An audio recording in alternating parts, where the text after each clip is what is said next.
Oke,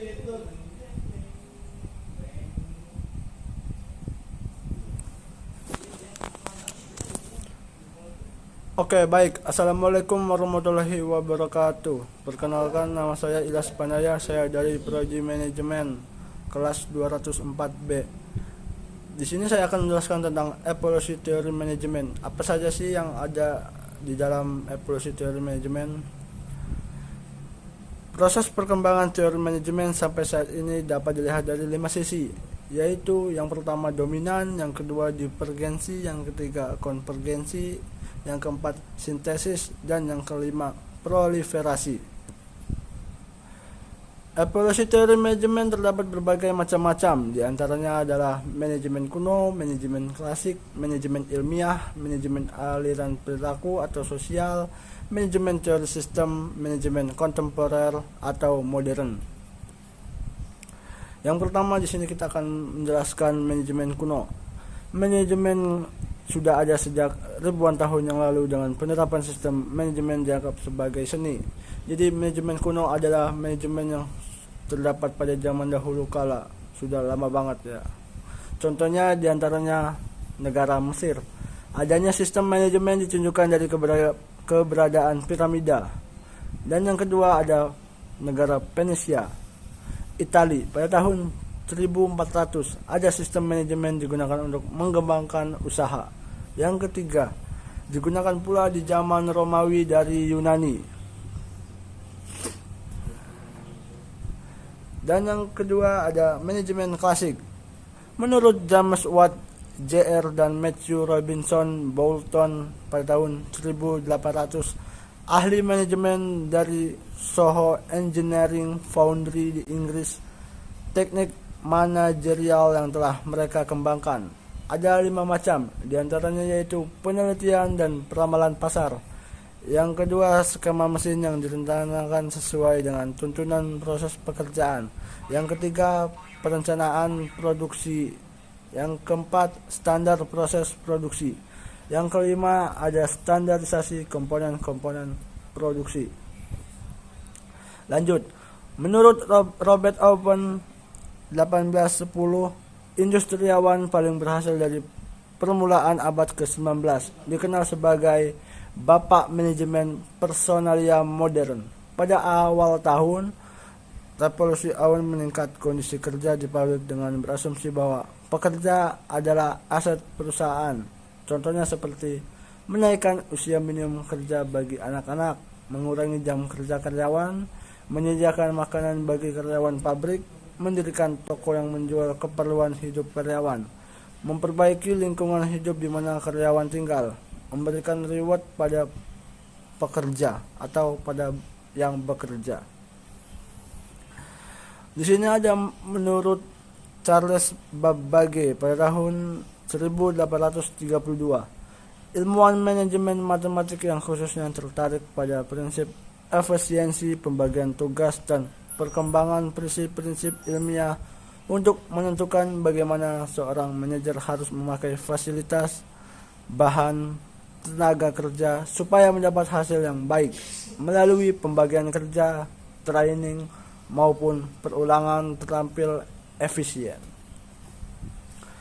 Lanjut, menurut Henry Fayol pada tahun 1841 sampai 1925, Bapak aliran manajemen klasik, manajer bukan dilahirkan tetapi diajarkan. Itu menurut Henry Fayol. Kegiatan bisnis dibagi menjadi 6, yaitu teknik produksi, komersial atau dagang, bahan baku dan penjualan, keuangan, aliran dana, pencairan dan penggunaan optimum atas modal. Yang keempat, keamanan karyawan dan aset perusahaan. Yang kelima, akuntansi, pencatatan dan pengukuran transaksi. Dan yang terakhir ada manajerial.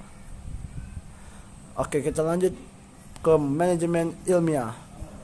Muncul sebagai perkembangan dari teori manajemen klasik dengan kebutuhan meningkatnya produktivitas. Menurut Frederick W. Taylor pada tahun 1856 sampai 1915, dikenal sebagai Bapak Manajemen Ilmiah. menjadi perhatian utamanya yaitu peningkatan efisiensi dalam produksi, tidak hanya untuk menurunkan biaya dan menaikkan laba, tetapi untuk memungkinkan penambahan upah bagi pekerja melalui produktivitas yang lebih tinggi. Bapak Manajemen Studi Waktu Setiap Pekerja, Time Person Motion Study, Sistem Pembayaran Diferensial, Sistem Bonus. Di sini ada prinsip manajemen ilmiah, ada 4 macam, yaitu mengembangkan ilmu, bukan perkiraan. Yang kedua, memilih dan melatih karyawan. Yang ketiga, mengawasi dan memastikan kerja karyawan. Dan yang terakhir adalah kerjasama antara manajemen dengan pekerja. Manajemen aliran perilaku, peningkatan produktivitas dengan tetap menjaga harmonisasi tempat kerja. Teori perilaku dan hubungan manusiawi, menjadi manusia seutuhnya bila menjadi anggota suatu kelompok.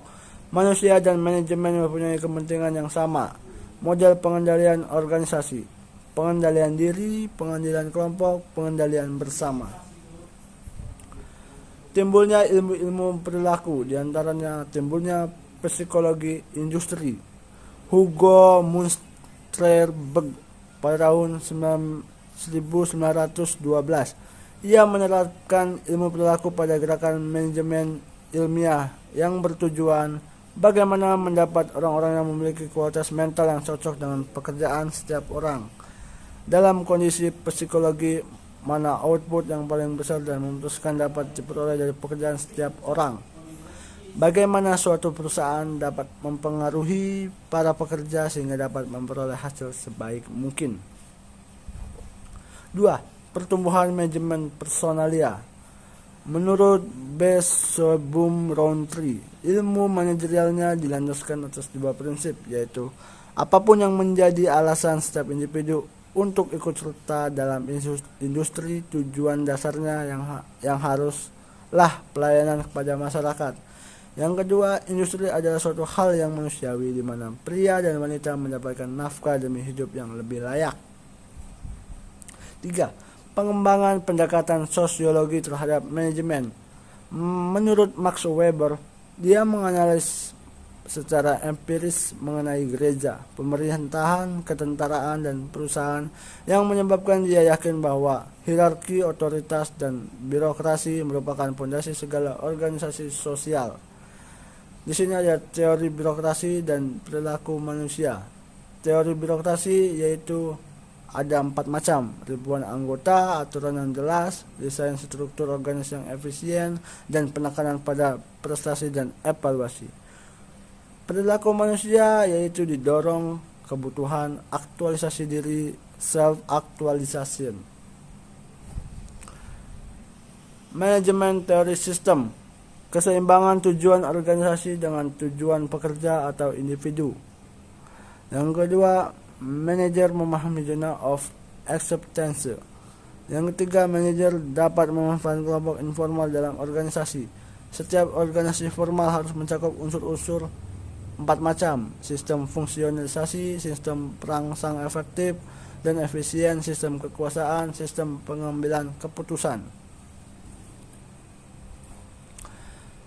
Manajemen kontemporer, yaitu yang pertama, kontribusi pikiran manajemen modern. Sejumlah cendekiawan berusaha meningkatkan efisiensi dalam pemerintahan melalui perbaikan praktik kepegawaian dan manajemen. Contohnya itu Woodrow Wilson dan sarjana-sarjana seperti Lader Gulick.